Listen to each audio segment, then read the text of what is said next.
aflora. O sol já se levanta, é um novo dia. Dê seu melhor sorriso e vá em frente. E após a tempestade, a calmaria.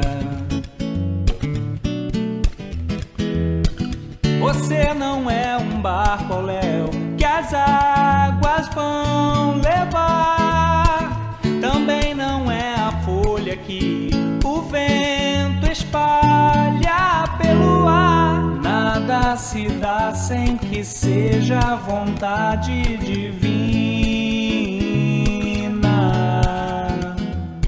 Tudo se move ao redor dessa força suprema. Busque em você o clarão de uma nova existência. E um amanhã mais feliz será só consequência.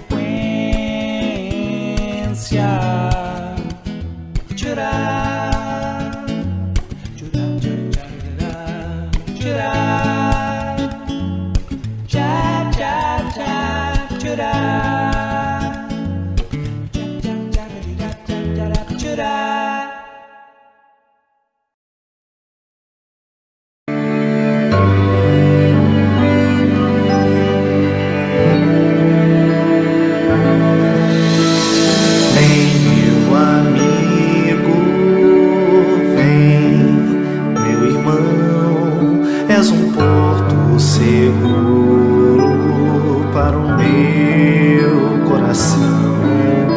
Estrela me guia, luz que ilumina, é tão belo, amigo, quando encontro você. Ó companheiro, bênção de Deus, guarda meu coração junto ao teu coração. E em tua paz, Mestre Jesus, abençoa nós, amigos, a caminho da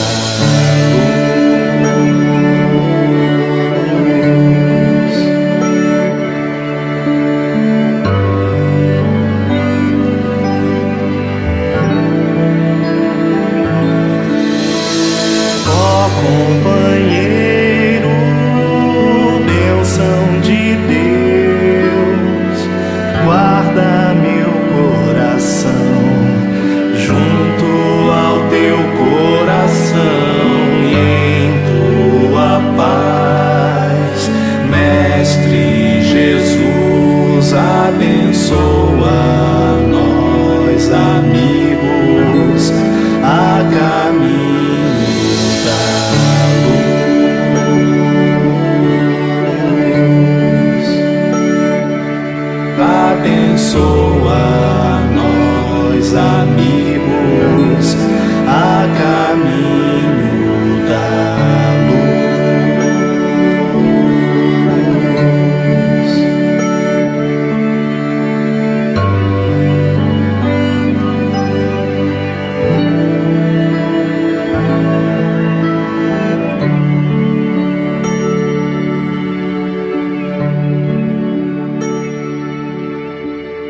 trabalhar. A paz, a paz, a paz, a paz. Com o seu esforço, com o meu esforço, vamos construir esse edifício que ninguém há de destruir. A paz, a paz, a paz, a paz. Vem comigo, traga a sua alegria de viver, sua esperança, sua certeza no vencer. E vamos construir a paz e o amor. Vamos construir um mundo melhor. Vamos construir a paz e o amor. Vamos construir um mundo melhor. Ah, yeah,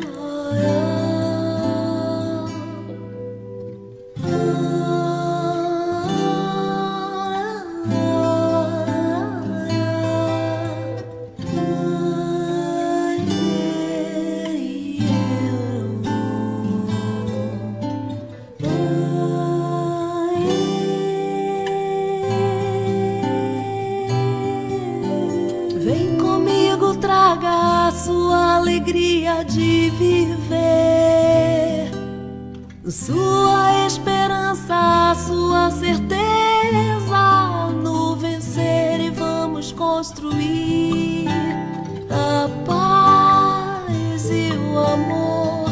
Vamos construir um mundo melhor. Vamos construir a paz e o amor. Vamos construir um mundo melhor. A paz, a paz, a paz, a paz, a paz, a paz, paz, a...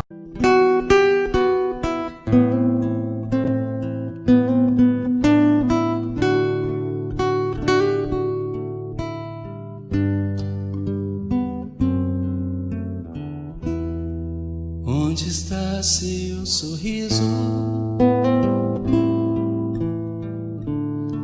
Onde se escondeu? Sim, eu sei, é difícil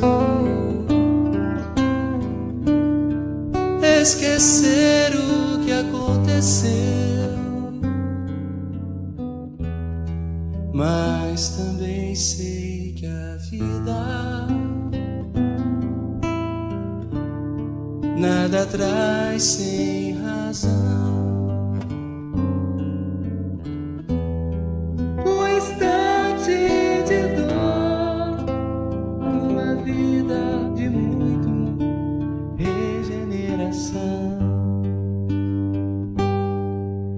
Traga seu melhor sorriso, faça o melhor possível, nada deveria lhe deter.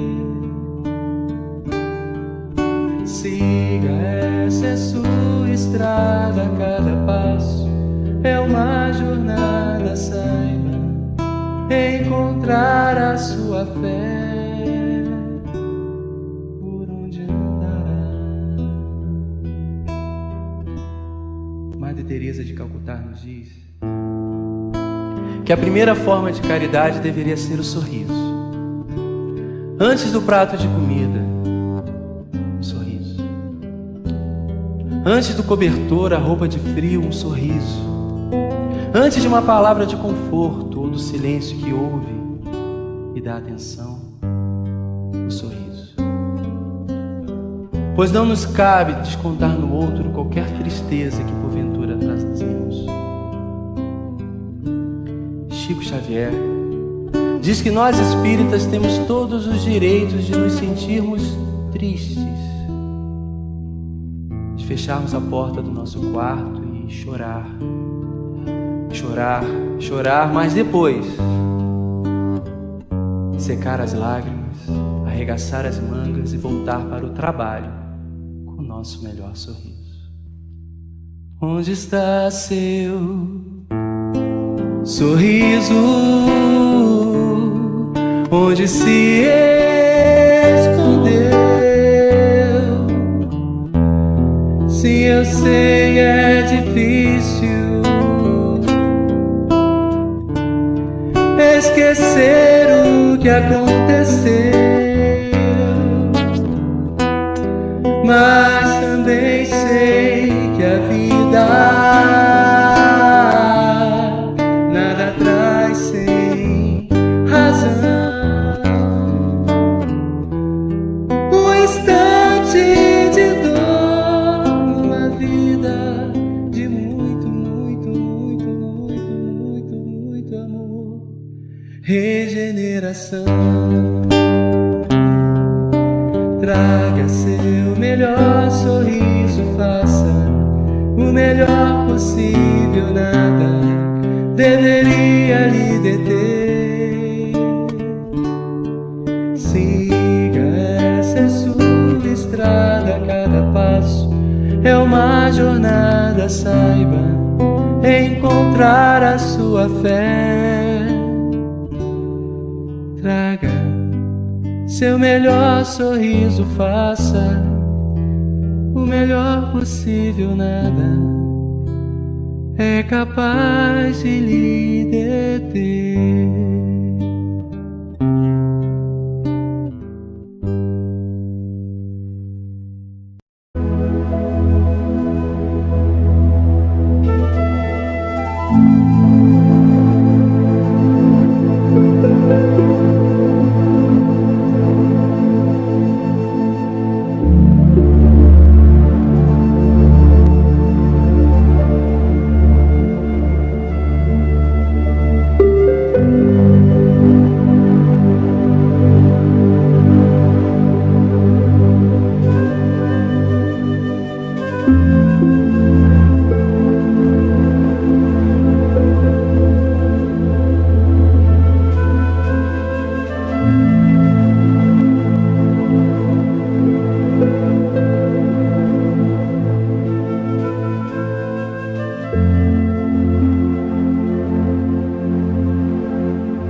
Olá, boa tarde, amigos queridos, tudo bem? Olha que legal, né? Poder estar mais uma vez aqui reunidos de forma virtual. São as oportunidades que Deus nos concede de nos manter unidos e em sintonia com a nossa casa através dessa tecnologia que nos tem favorecido tanto, não é isso? Então, hoje nós temos na nossa tarde duas amigas companheiras da nossa casa, trabalhadoras da nossa casa, que vão trazer dois temas bem interessantes. Uma delas é a nossa querida Cláudia Barbosa, que vem falar sobre o Livro dos Espíritos, lá no capítulo 12, sobre a perfeição moral. É uma continuidade que ela está dando ao estudo.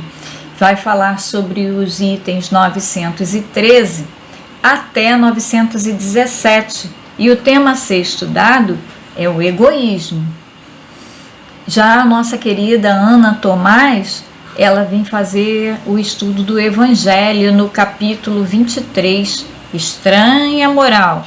Os itens é de 1 a 3, odiar os pais. Dois temas que vale muito estar presente e poder refletir com tantos ensinamentos que elas vão nos proporcionar. Fiquem conosco e que elas sejam muito bem-vindas e que consigam atingir o máximo de corações possíveis, tá bom? Uma boa tarde para todos, que a paz envolva todos vocês.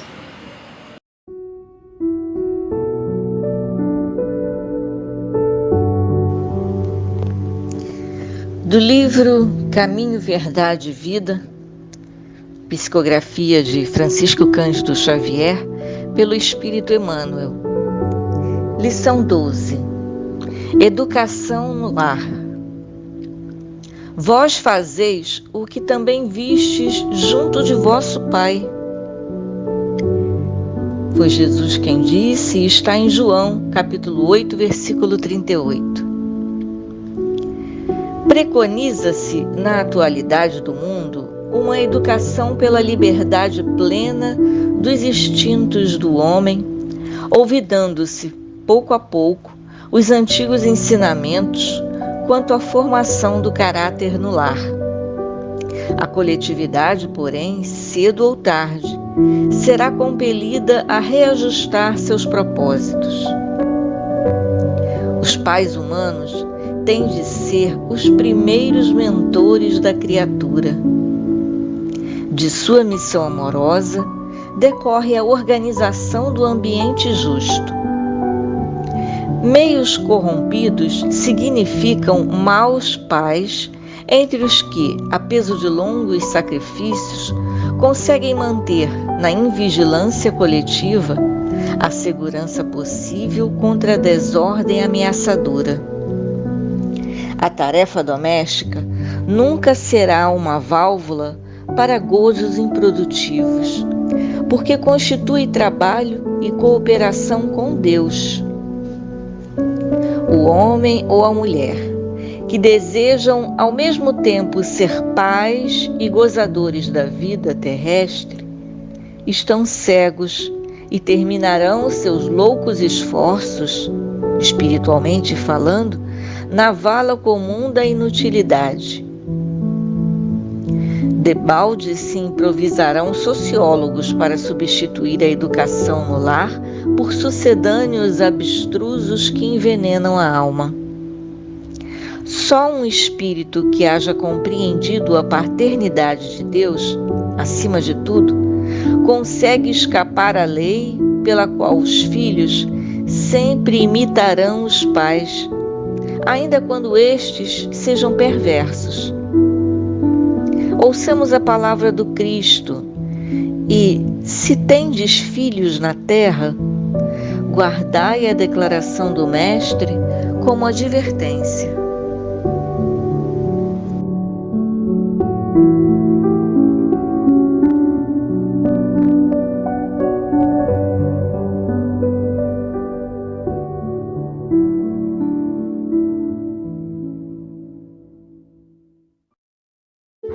Boa tarde, meus amigos. Que alegria de estar aqui com vocês, todos reunidos, mesmo virtualmente, para podermos estudar, refletir sobre tudo aquilo que vai ser dito nessa tarde.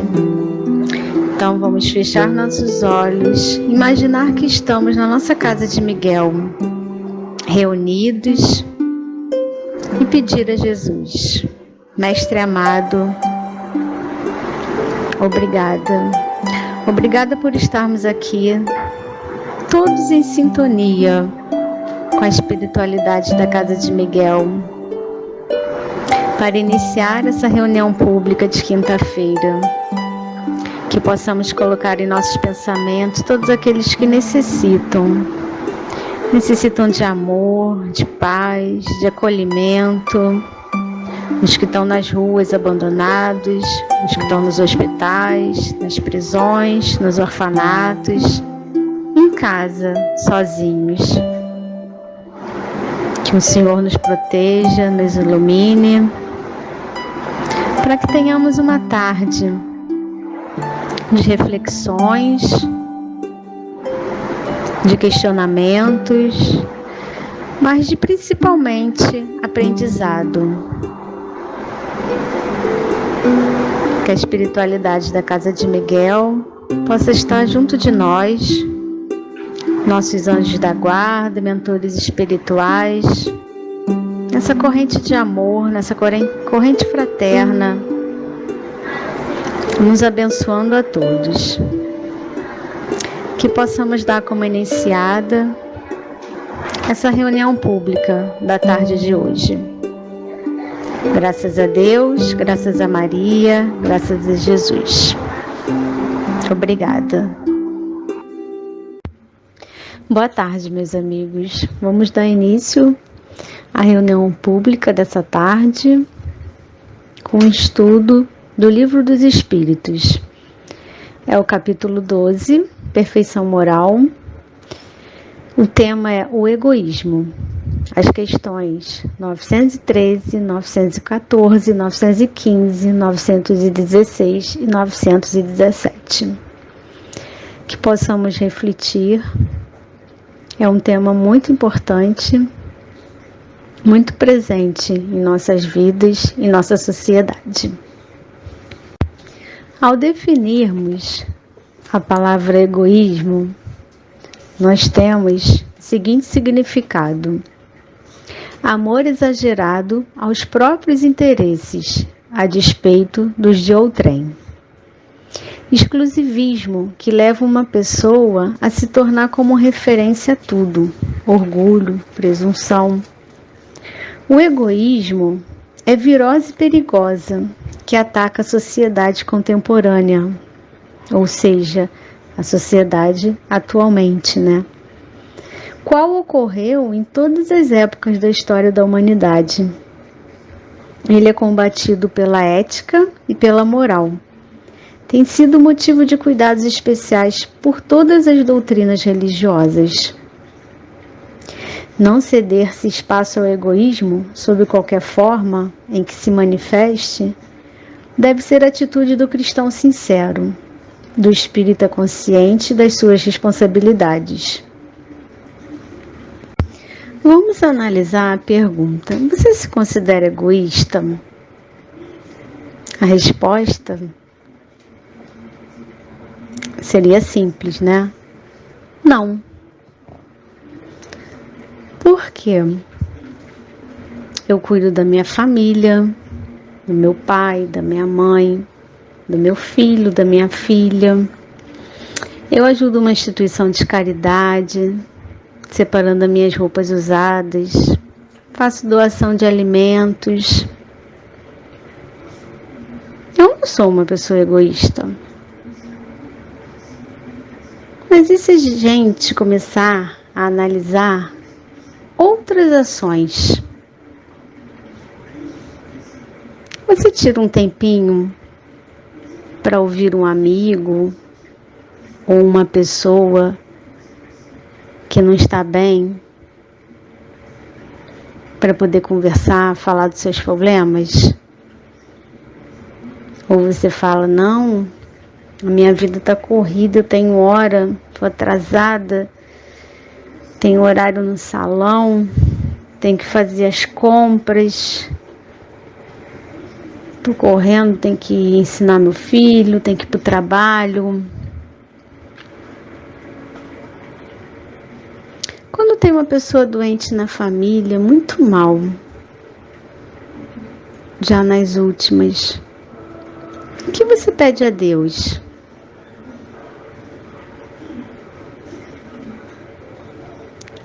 Você pede para curar essa pessoa,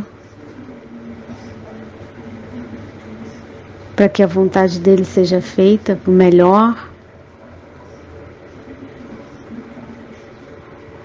Ou você pensa só na dor da sua separação? Isso é egoísmo? O amor excessivo, a posse, é egoísmo? A resposta já não é mais tão fácil, né? Quando paramos para analisar profundamente as nossas ações íntimas, A resposta é outra.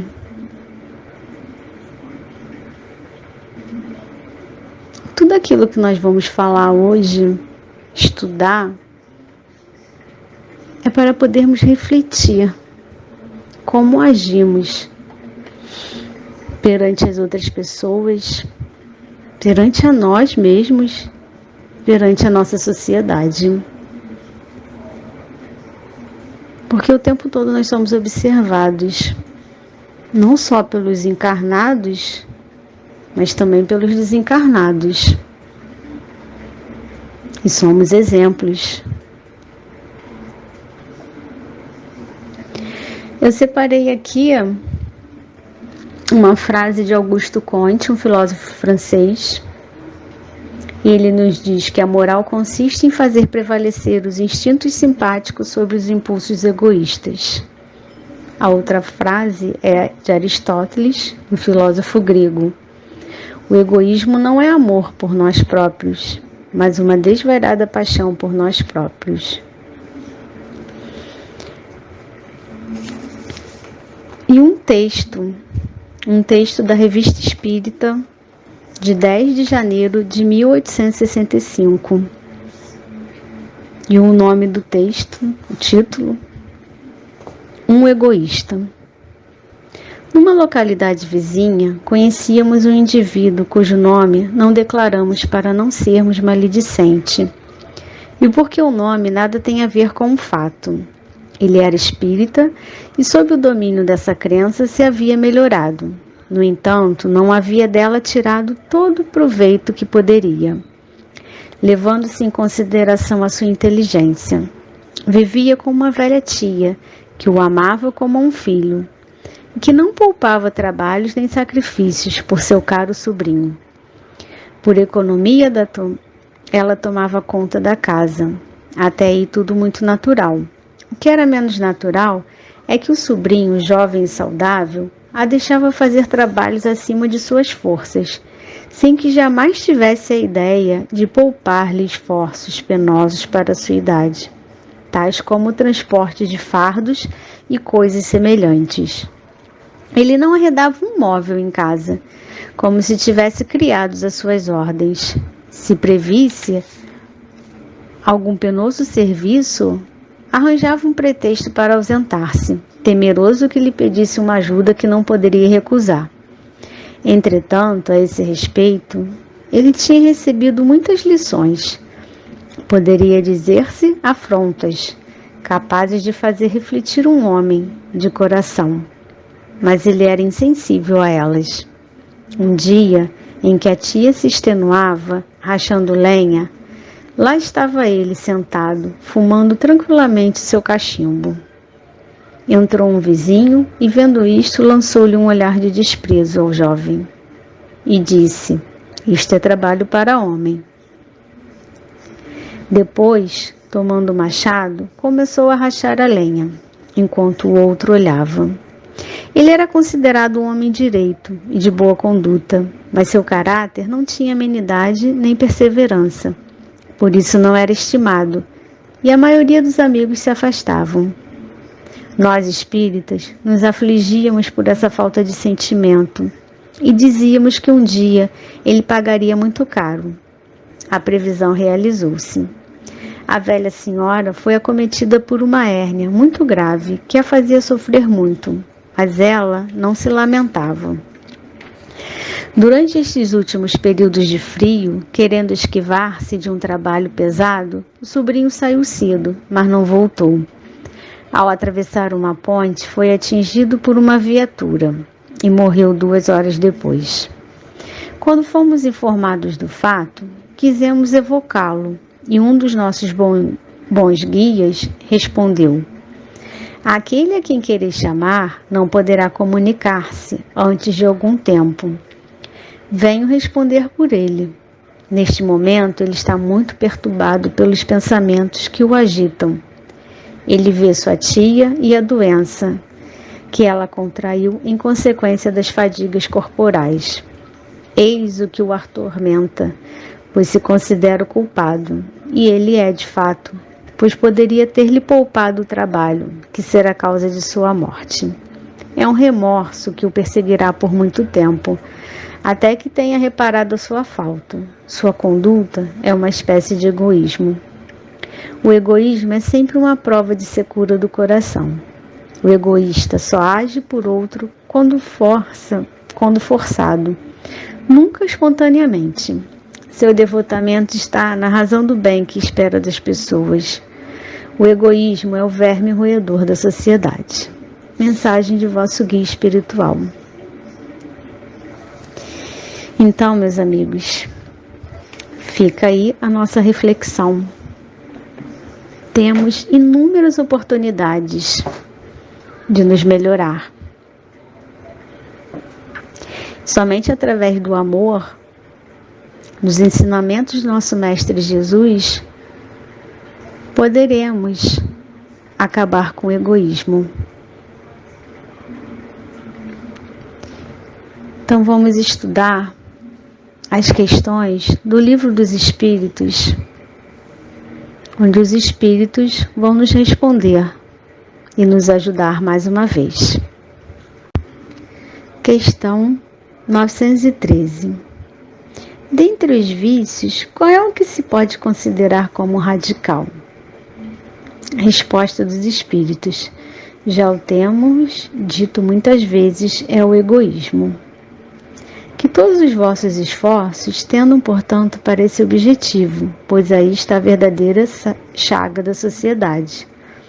Todo aquele que quiser aproximar-se desta vida da perfeição moral deve extirpar de seu coração qualquer sentimento de egoísmo, pois o egoísmo é incompatível com a justiça, o amor e a caridade. Ele neutraliza todas as outras qualidades. Então, se os homens se amassem com mútuo amor, a caridade seria mais bem praticada, né? Mas para isso que seria necessário que vos esforçasseis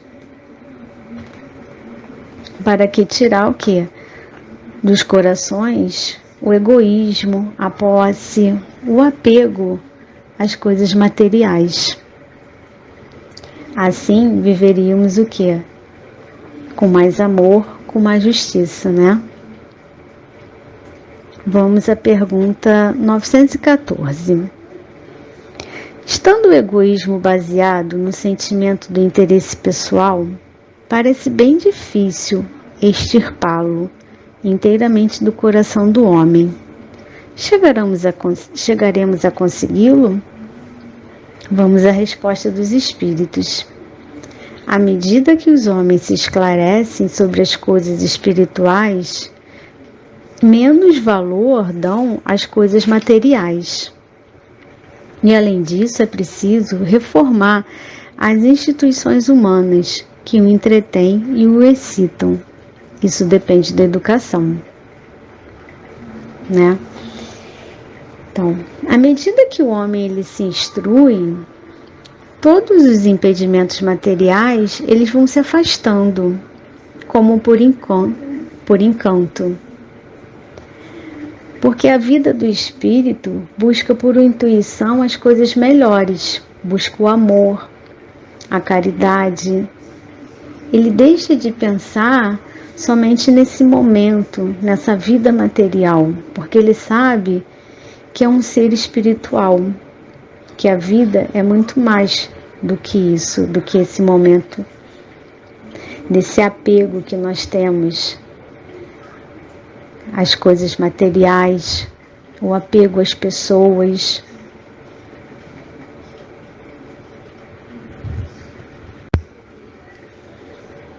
Questão 915. Sendo o egoísmo inerente à espécie humana, não será sempre um obstáculo ao reinado do bem absoluto na Terra? Resposta dos Espíritos. É certo que o egoísmo é vosso maior mal, mas ele se deve à inferioridade dos espíritos encarnados na Terra e não à humanidade em si mesma. Ora, depurando-se através de encarnações sucessivas, os espíritos perdem o egoísmo como perdem suas outras impurezas. Então, o que nós podemos falar aqui, explicar, né? As reencarnações sucessivas, elas fazem somar muitas qualidades, de modo a retirar dos nossos caminhos o egoísmo, né? Que é a chaga da humanidade, que traz em seu roteiro todo o mal que se possa pensar. É através das reencarnações que nós vamos deixando os nossos vícios para trás. Não só o egoísmo, né? Mas o orgulho, a vaidade. Porque nós vamos, através da convivência, do contato com outras pessoas, e cada um em um diferente grau de evolução, nós vamos, através dos nossos erros, dos nossos acertos, nós vamos aprendendo. E assim vamos nos melhorando e nos elevando moralmente, através das reencarnações. Vamos à questão 916. A pergunta: o egoísmo, longe de diminuir, aumenta com a civilização, que parece excitá-lo e mantê-lo. Como a causa poderá destruir o efeito? Resposta: quanto maior é o mal, mais hediondo se torna. Seria preciso que o egoísmo produzisse muito mal para se compreendesse a necessidade de extirpá-lo. Quando os homens se tiverem despojado do egoísmo que os domina, viverão como irmãos, sem se fazerem mal algum, auxiliando-se, através do sentimento mútuo da solidariedade. Então o forte será o apoio e não o opressor do fraco, e não se verão mais homens a quem falte o necessário, porque todos praticarão a lei da justiça. Na verdade é o ideal, né? Porque quando estivermos longe do egoísmo, o amor vai ganhar terreno na nossa consciência, né? Porque todo egoísta é um sofredor. Ele desarmoniza as fibras mais íntimas do seu coração. Deixa a consciência em estado de calamidade, né? Ele destrói todas as possibilidades da alma de ser útil aos seus semelhantes. À medida que vamos não tendo mais influência do egoísmo, nós vamos convivendo melhor com o nosso próximo, sem a questão da posse, a questão da dominação. Teremos uma sociedade mais justa e harmônica. Questão 917. Qual o meio de destruir o egoísmo? Resposta dos espíritos: de todas as imperfeições humanas, a mais difícil de desenraizar-se é o egoísmo, porque se origina da influência da matéria, de que o homem, ainda muito próximo de sua origem, não pôde libertar-se, e para cuja manutenção tudo concorre, suas leis, sua organização social, sua educação. O egoísmo se enfraquecerá com o predomínio da vida moral sobre a vida material, e principalmente com a compreensão que o Espiritismo vos dá sobre vosso estado futuro real, e não desfigurado pelas ficções alegóricas. O Espiritismo, bem compreendido, quando estiver identificado com os costumes e as crenças, transformará os hábitos, os usos, as relações sociais. Então, a doutrina dos espíritos fala na educação das criaturas e na instrução de todos os povos, porque é desta maneira que a humanidade ficará livre de todas as chagas inferiores e de todas as paixões que a fazem sofrer. Precisamos trabalhar, né, para aumentar nossas virtudes espirituais. Quanto mais aquisição, mais luz, e mais teremos a presença de Deus na nossa consciência. Porque a educação dos seres humanos, ele remove essa atmosfera pesada que é o ódio, né? Que é o orgulho, né? Que dispersa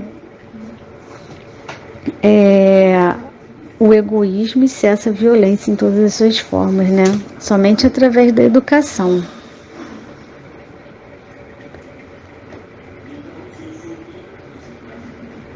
Devemos procurar sempre nos unirmos a Jesus, absorvendo seus preceitos, né? Como nosso mestre, né? Que nos mostrou que foi livre do orgulho e do egoísmo. Depois da questão 917, nós temos aqui uma nota de Fénelon. Fénelon foi um dos espíritas que contribuíram para a codificação.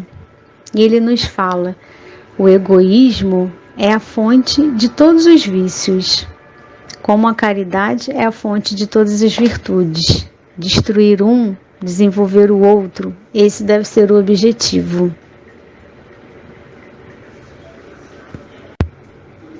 Nosso Mestre Jesus nos falou: ame o seu próximo como a si mesmo. Está em Marcos, capítulo 12, versículo 31. Jesus, na carpintaria de seu pai, aprendeu o ofício modesto e o exerceu quando era possuidor do conhecimento universal. Ninguém falou com a destreza e magia com que ele narrou as maravilhas do seu reino. Ele estimulou, ele amparou, ele fortaleceu, ele recuperou. Optou pela singeleza e poesia da linguagem do povo modesto, compondo poemas insuperáveis com os grãos de mostarda, peixes e pães, semeadura, redes e moedas, ovelhas e azeite, ultrapassando todos os pensadores do passado e mesmo do futuro. Enfrentou os oponentes com sabedoria, sem presunção, mas sempre firme. Não humilhou. Recebeu com naturalidade o carinho e o destaque merecido. A humildade realiza o mesmo, quando o egoísmo tenta espezinhar, submeter e destruir. Examina a nascente da alma e extirpa o egoísmo no seu nascedouro, trabalhando sem cansaço pela tua ascensão na obra de amor que tens pela frente, mantendo-te altruísta e solidário em tudo. Com o esforço de ser melhor, alcançarás a emoção da alegria de superar tendências infelizes, com as bênçãos da verdadeira fraternidade.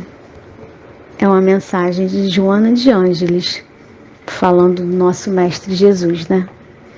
Que tanto nos deixou de exemplo em relação ao amor. Na sociedade, o egoísmo ele faz o que quer. O orgulho ele faz como quer. O bem faz quanto pode, acima das próprias obrigações.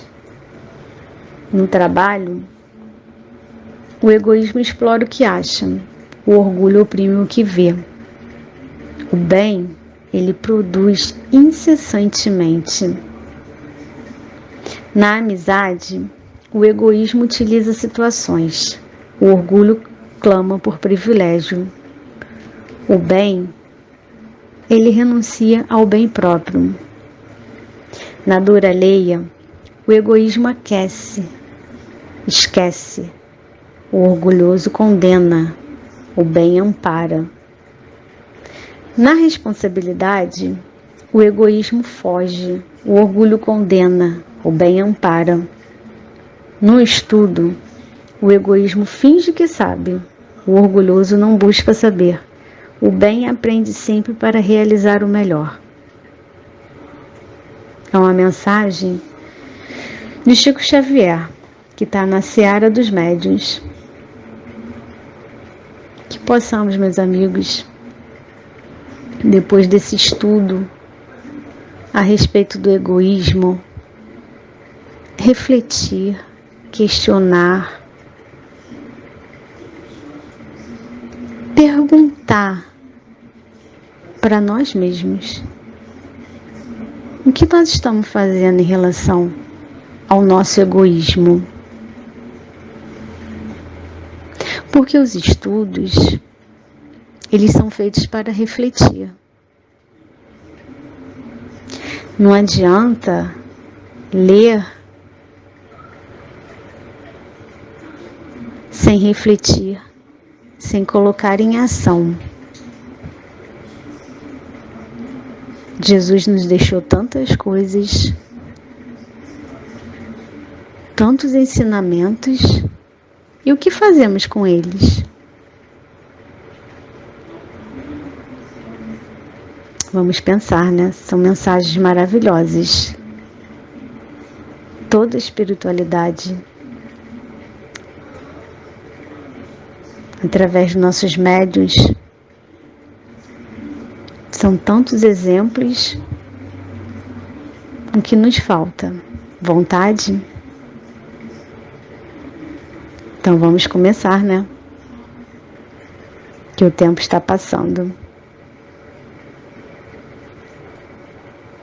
Um beijo no coração de todos vocês. Que tenham uma tarde abençoada, de muita paz.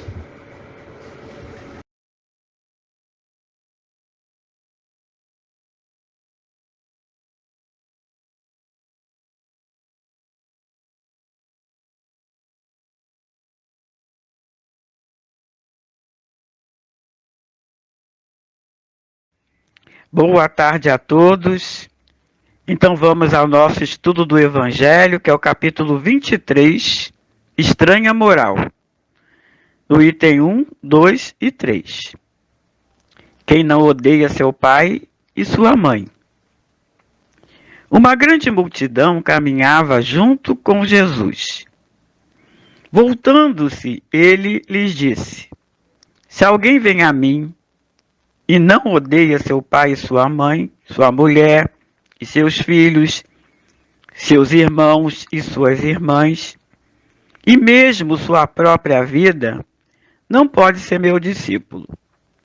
E todo aquele que não carrega a sua cruz e não me segue, não pode ser meu discípulo. Assim, aquele que dentre vós, que não renuncia a tudo que tem, não pode ser meu discípulo. Está em Lucas, capítulo 14, versículo 25 a 27 e 33. Aquele que ama seu pai ou sua mãe mais que a mim, não é digno de mim. Aquele que ama seu filho ou sua filha mais que a mim, não é digno de mim. Está em Mateus, capítulo 10, versículo 37. Em certas palavras, muito raras, aliás, fazem um contraste tão estranho com a linguagem de Jesus, que instintivamente repudiamos o seu sentido literal, e a sublimidade da sua doutrina não sofre nenhum dano com isso. Palavras escritas após a sua morte, porquanto nenhum evangelho foi escrito enquanto ele estava vivo, é de se supor que, nesse caso, a essência do pensamento do Cristo não foi bem traduzida, o que é ainda mais provável que o sentido primitivo tenha sofrido alguma alteração ao passar de uma língua para outra. Basta que um erro tenha sido cometido uma primeira vez para que fosse repetido por aqueles que reproduziram os evangelhos, como se vê acontecer frequentemente com os fatos históricos. Antes de entrarmos propriamente no assunto, vamos ver como os evangelhos foram escritos. Entre os anos 60 e 80 da era cristã, no século I, aparecem os primeiros escritos evangélicos, de Marcos, considerados o mais antigo. No final do século I, entre os anos 80 e 98, surge o Evangelho de Lucas, assim como o de Mateus. Este, possivelmente escrito em hebraico, atualmente está perdido. Finalmente, entre os anos 98 e 100, aparece na cidade de Éfeso o Evangelho de João. No livro A Caminho da Luz, Emmanuel nos diz que a grandeza da doutrina cristã não reside na circunstância de o Evangelho ser de Marcos, de Mateus, de Lucas e João. Está na beleza imortal que se irradia de suas lições divinas, atravessando as idades e atraindo os corações. Para entendermos melhor este capítulo, vamos ver em que idioma foi escrito os evangelhos. O apóstolo Mateus e João, discípulos diretos do Cristo, tiveram contato direto com Jesus, escreveram respectivamente em hebraico e em grego. Marcos e Lucas redigiram seus textos somente em grego. O grego em que os evangelhos foram escritos foi o grego popular, que era a língua mais falada, pelo menos compreendida, pelos homens cultos de todas as localidades do Oriente e do Ocidente do Império Romano. Por essa razão, os evangelistas usaram o grego e não o hebraico para escrever os evangelhos, tornando-os assim acessíveis a um maior número de pessoas. Os evangelhos foram traduzidos por vários idiomas, para o inglês, para o latim, aramaico, hebraico e por aí vai. E com isso, é bem possível que a essência do pensamento do Cristo não foi bem traduzida. Ou o que é ainda mais provável, que o sentido primitivo tenha sofrido alguma alteração ao passar de uma língua para outra. Um erro cometido uma vez pode ser repetido por aqueles que traduziram o Evangelho. No idioma grego, a palavra odiar significa amar menos, não amar tanto quanto. Temos como exemplo a história de Jacó, lá no Velho Testamento. Jacó desposou Raquel e Lia. Dizia que amava Raquel e odiava a Lia, que quer dizer que Jacó amava mais a Raquel do que a Lia. É necessário levar em conta os hábitos e o caráter dos povos que acabam influenciando na natureza particular das línguas. Sem esse conhecimento, o verdadeiro sentido de certas palavras não é percebido. Em todo caso, é preciso afastar o termo odiar da sua acepção moderna, por ser contrária à essência do ensino de Jesus. Jesus jamais poderia ter dito o que quer que importasse em condenação do amor, principalmente o amor da família. O que, com relação a esta, como a respeito de tudo mais, condenou foi o excesso, que em todas as coisas prejudica o ser humano.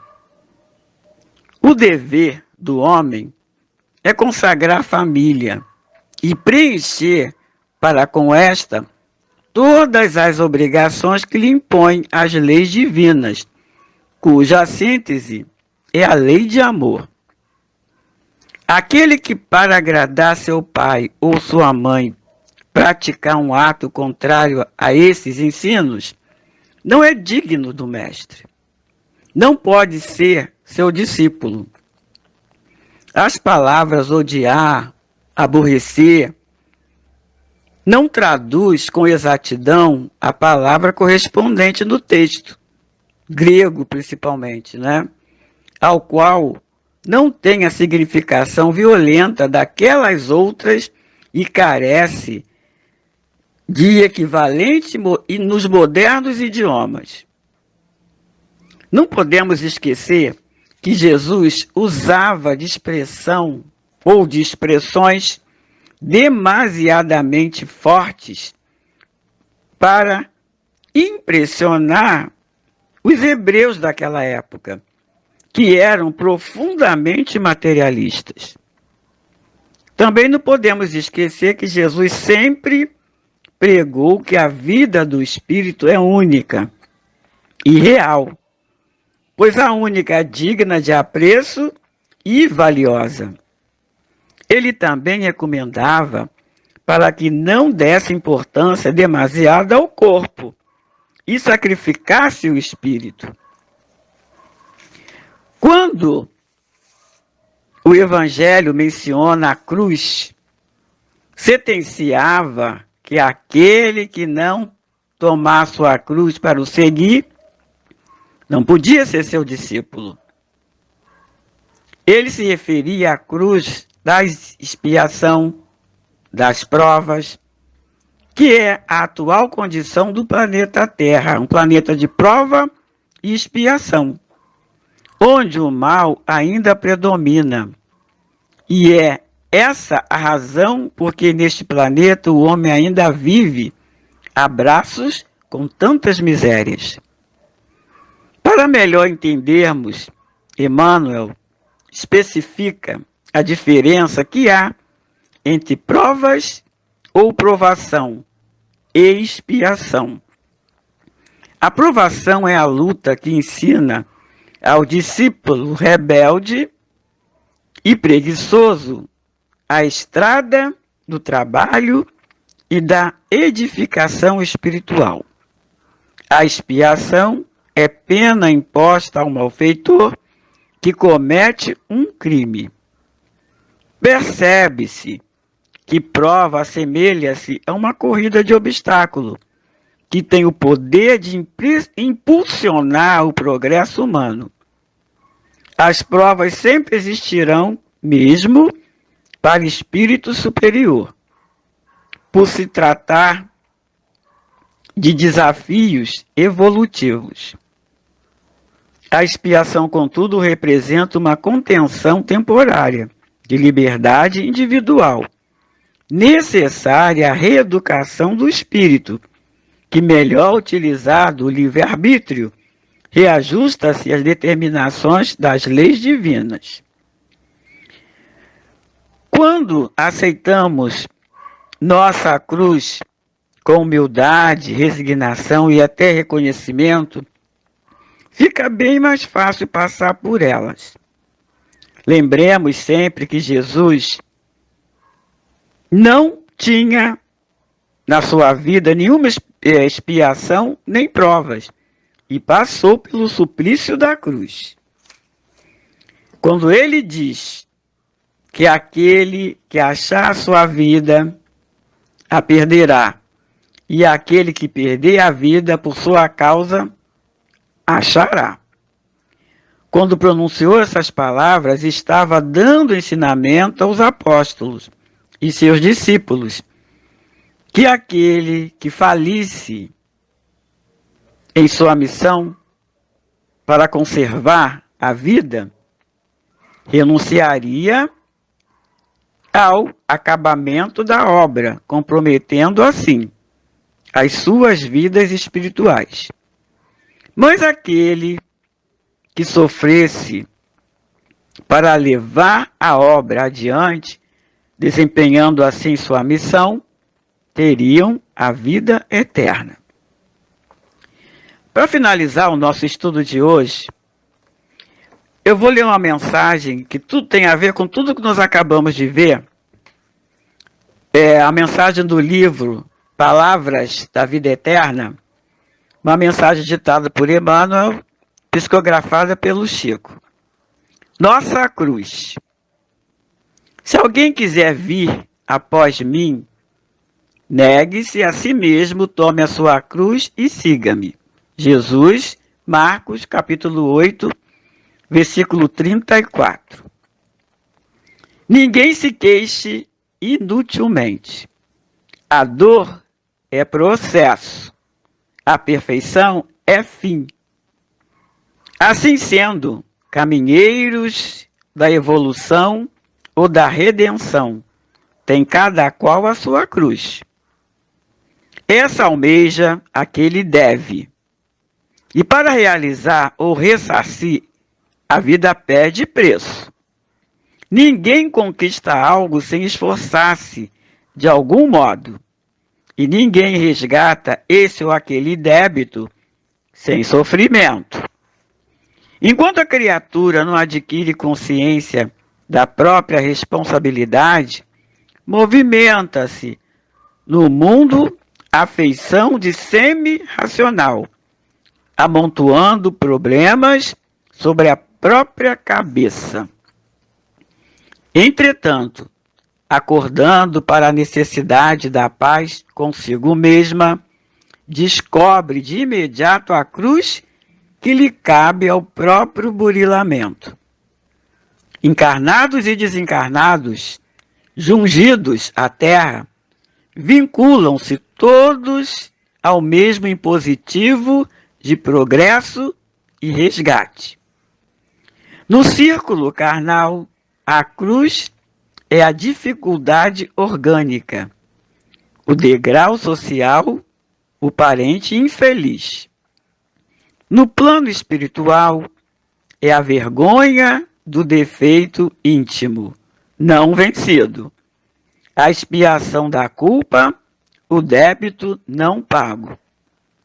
Tenhamos, pois, a coragem precisa de seguir o Senhor em nosso anseio de ressurreição e vitória. Para isso, porém, não nos esqueçamos de que será preciso olvidar o egoísmo equidistante e tomar nossa cruz. É isso aí. Graças a Deus.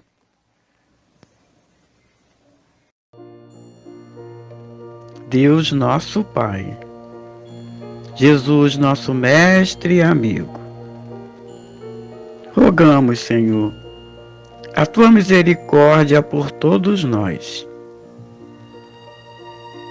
para todos aqueles que caminham com dificuldades, com os corações oprimidos, sem entender o porquê passamos por momentos tão difíceis. Pelos nossos governantes e por aqueles que almejam governar, que eles possam refletir, Senhor, na responsabilidade que assumiram. Sustenta-nos o desejo de ajudar aqueles que nos cercam, com o pouco que temos, para que a felicidade se multiplique entre nós. Dá-nos, Senhor, a força necessária de lutar pela nossa própria regeneração nos círculos de trabalho e de estudos em que fomos situados por Teus sábios desígnios. Auxilia-nos a conter nossas próprias fraquezas, para que não venhamos a cair nas trevas vitimados pela violência. Ensina-nos a reconhecer tua bondade em todos os acontecimentos e em todas as coisas. E assim, Pai, pedimos permissão para encerrar a nossa reunião no dia de hoje. Graças a Deus.